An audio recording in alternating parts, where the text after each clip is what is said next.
What dark secret are you hiding from everyone? I witnessed my fiance's suicide last year. I moved states afterwards and started a new life. My coworkers, clients, and new friends call me the sunshine of whatever room I walk into. But I'm completely dead inside. Even though I choose to fake it, I resent them for not seeing how fucked up I am. Damn! I can't imagine being in your situation. I know you feel fucked up, but I hope you realize you're important too. I have a secret fantasy life populated with imaginary friends. It started in grade school, and I have continued all my life. I am in my 50s now and still prefer to be alone in my imaginary world instead of being with family or friends. I can't even tell my psychiatrist because I'm afraid he will lock me up or give me drugs to make it all stop. This sounds like maladaptive daydreaming. It's not dangerous or a sign of needing to be locked up. All the best to ya! Last Christmas, Eileen, my sister, and I don't have the same father, and are technically half-sisters. My sister's biological father tried to start a relationship with my mom that resulted in a pregnancy and ultimately didn't work out. That biological father is dead now, but I didn't probe any further about his identity or how he died in case it was something traumatic for my mom to remember. So she raised my sister as a single mother at my grandma's house in the 80s. Then she met my father and they started dating, and it worked out because they got married in the 90s. Moved into a new house, and a short time after that, I was born. She told me never call my sister my half-sister and just pretend all of this doesn't matter, because she's my sister and I'm keeping it that way. And if anyone asks about the 10-year age gap, I just tell them it's a long story. My sister is technically a half-sister as well, but the way we grew up, she is 100% my sister, and neither of us ever uses the word half when referring to the other. I'm the spitting image of my grandpa on my dad's side. Both my parents are almost a foot shorter than me, but I'm almost the same height as him. When my mother got sick when I was a kid, my grandpa went to visit her daily for extended periods of time in the hospital. In his final months, she did the same. After he passed, we found out he kept a whole other family on the side in secret too. Looking back at my dad's military deployment history, it would also be dicey if she could have gotten pregnant by him around the appropriate time. Based on a collection of various hunches, I'm fairly convinced I'm the product of an affair between my mother and supposed grandfather. More disturbingly, this would probably be one of the most lighthearted revelations about my family. So your dad is actually your half-sibling? When I was a teenager, I worked at a novelty tourist shop near me. Being the idiot that I was, I stole a wad of cash from the store. It was $100 in ones. I told nobody, but they knew it was missing. Right about the same time, a coworker who was always trying to get me fired was telling someone she got about $100 in tips from her other job. They ended up firing her because they didn't trust that it wasn't her. Not super dark, but mine is also stealing from my employer. It was a seasonal job, and they told people if you came back next season, you'd get a raise. Next season, I got a 50-cent per hour raise, and mentioned it to a couple other people who had also returned, who it turned out didn't get a raise. They went and complained to the boss, who then took my raise back and gave them each 25-cent raises. I argued with the boss for a bit, but eventually just decided I'd steal a few bucks per shift to make up the difference. I know where my missing friend is. She ran away 2 years ago and her family is still looking for her. She texted me after the first year. She's in Los Angeles. A man broke into my home about 10 years ago. Well, kind of. He knocked. I answered the door, and he pushed his way in. He spoke about the 4 horsemen of the apocalypse, and tried to extort me for protection, or he and his brothers of doom would come and kill me. He was huge. Ex-Navy, if he was to be believed. Drunk as hell, hand covered in blood, holding a broken bottle. I was terrified. I told him to leave. He wouldn't. He was getting aggressive. I told him I would splatter his brains against the wall if he didn't. I didn't have a gun at the time. Anyway, he didn't leave. I went into my kitchen and grabbed a knife and sliced at him a few times. He staggered away, seemingly okay. I assumed he was all right, just wounded a bit. I never saw him again. A neighbor told me days later a man was found dead. Some wounds on his arms. I can only guess he bled out, but I never got questioned somehow. There was a lot of blood in and around my house. I lived in a pretty seedy area, so I guess the cops just didn't care. The guy was apparently a repeat criminal. I killed a man, at least indirectly, and have never told anybody. When I was younger, I lived with my grandmother. Not long after I turned 18, her health started to decline. That sort of decline that means she won't be around for much longer. Over the months, I did my best to take care of her, getting her to the hospital when she needed and other things. We had someone coming every day to help her with things I couldn't. Well, what my family doesn't know is that the night she passed, I was in the living room watching TV. My dog was in bed with my grandma, and I started to hear him whimper and bark. I knew what was happening. I knew that if I acted, I could potentially save her. I didn't want to watch her suffer anymore, though, to watch her live with so much pain and unable to do anything for herself anymore. So I made the choice to let her pass before making any calls. She lived 92 years, and the only regret I have is that she passed a month after I would have graduated if I hadn't been kicked out of school. She had been in good enough health at the time to go to my graduation. I still kick myself for how stupid I was back then. Edit, I didn't expect this much support. Thanks. I'm not too torn up about letting her pass. I knew it was for the best. She was such a great person. She didn't deserve to live in such a poor manner any longer than she already had. I don't regret what I did. I regret what I had done that got me kicked out of school. That I didn't try and make it to graduation for her. I think I've lived my life so far in a way that she'd be proud of. Not graduating before she passed is the only regret I really have in this life so far. And I'm 35 now, so I think I'm doing pretty good. I feel you. When my dad died of cancer, after a painful final night during which my brother and I took turns watching over him, we both waited to call 911. We wanted to make sure he was dead.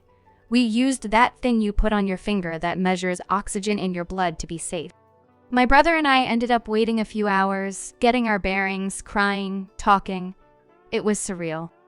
When I tried to pull off the device, my dad had already gone into rigor mortis and his finger wouldn't budge. That's one of my clearest memories of that day. It's heartbreaking hearing of so many people who were sexually assaulted as children and feeling like they have no option but to hide it lest it cause irreparable rifts between friends, family, and other close ones. Just want to let all of you affected by this know that if you did go public, you're not the cause of any conflict, no matter how anybody else paints it. You were the victim of one of the most heinous things one human being can do to another.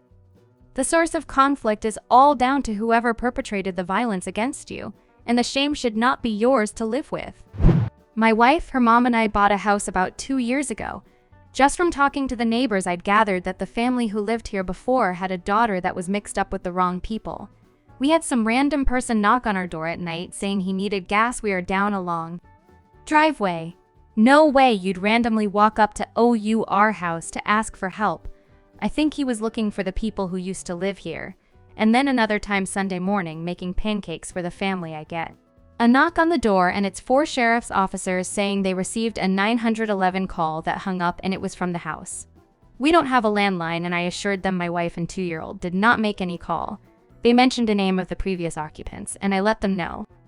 We moved in earlier this year and they seemed okay with that and left. Anyways, I was doing some yard work and struck up conversation with the neighbor. He saw the police cars and asked what was up. I told him the situation and he just goes, "Oh yeah, that family was messed up. The cops were probably being cautious considering the shooting." "What shooting?" I ask. He kinda looks at me with a sad, worried face. "The shooting in your house." Wait, what I say? Truly baffled.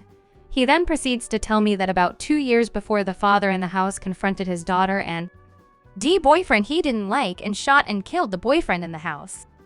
Our state doesn't have a disclosure law, so we never knew. I was blown away. All the strange happenings kinda made sense now. He said the friends of the victim had kinda terrorized them for a while because the police were taking so long to press charges. Slash tires, midnight fireworks, odd shit. That the neighbors hated. I was shocked but just said that's crazy. But hey, do me a favor and never tell my wife or MIL about that. They are a little spooked by things like that. So the TRDL is that we live in a murder house and I'm the only one of my family that knows.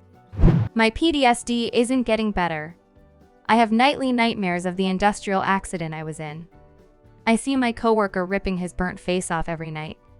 I no longer scream in my sleep because of it. I'm no longer terrified as much by it. Even though I know it's not my fault, I feel an enormous amount of guilt for what happened to him. Sometimes when I'm not sleeping, I'll hear the scream he made in the distance, and it'll make my blood feel like ice. Therapy hasn't done much. I want to echo EMDR. I'm a first responder and have seen many coworkers deal with the trauma and horror of the job. Everyone I know who has tried EMDR has told me it's life-changing. If it isn't a good fit, please don't stop trying to find something that is. Please continue to advocate for yourself and know that you are experiencing a normal reaction to an abnormal event. Most people will never experience something that comes close to what you experienced, which can feel horribly isolating. Sending hugs to you. My grandma was in a car accident and broke her ankle, so she stayed at my house and my mom. We took care of her while she recovered. I was entering puberty at the time and discovered that you could order porn on cable and was like a madman ordering porn.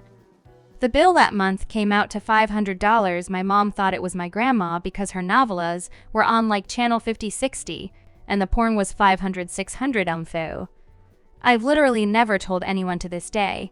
ETA, I am Latina and sex porn for women is still pretty taboo in my culture, so that's why I'm so scared to tell anyone. Even if my mom and I are pretty open with each other, I'm still embarrassed. However, my grandma passed away in 2019 and I felt compelled to tell my secret.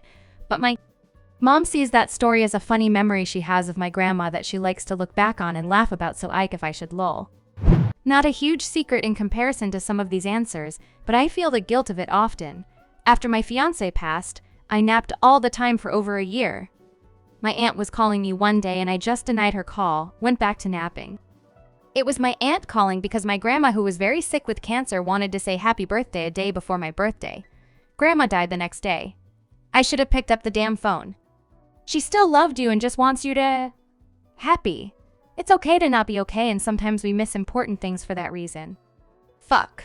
I'm so sorry. My grandma died of cancer and I feel the guilt of not talking to her enough too. It's not your fault. I'm here with you. My grandpa was stationed in Okinawa, Japan during the Korean War. While in the Marines, he hooked up with a woman there and she got pregnant. So I have a Japanese aunt and a few cousins in Japan, whom I've never met before. I never have other plans that I just can't cancel. 4-0. Wallow in self-pity. 4-30. Stare into the abyss. 5-0. Solve world hunger and tell no one. 5-30. Jazzercise. 6-30. Dinner with me. I can't cancel that again. 7-0. Weth with my self-loathing. I'm booked. Of course, if I bump the loathing to 9, I could still be done in time to lay in my bed, stare at the ceiling and slip slowly into madness. I owe the bank $100K. Hey bud, I think they know, and they will never ever forget. Never. My wife is handicapped and I lied to her that I find it hard to clean and cut up mushrooms. She has self-esteem issues because I can do things much easily than her. So I lied and now she feels better. You monster. Deceptively wholesome. My cousin raped me when I was a kid and to this day I haven't told anyone about it. It's been probably around 25 years ago or so, which makes me feel like it's not worth addressing after so much time. I absolutely hated it when his mom asked me why I didn't invite him to my wedding. I still don't know how I should have responded to keep that a secret. My mom was molested by her parents' cult leader when she was a preteen. In her 30s, she went to court and sent him to jail. It's never too late to speak up about being raped. If it's still affecting you, it doesn't matter if it's 25 days or 25 years. You'll need to address it somehow. I hope you're okay, but there's always therapy. Thanks a lot for watching. Write in the comments what dark secret are you hiding from everyone, and don't forget to subscribe the channel. Bye!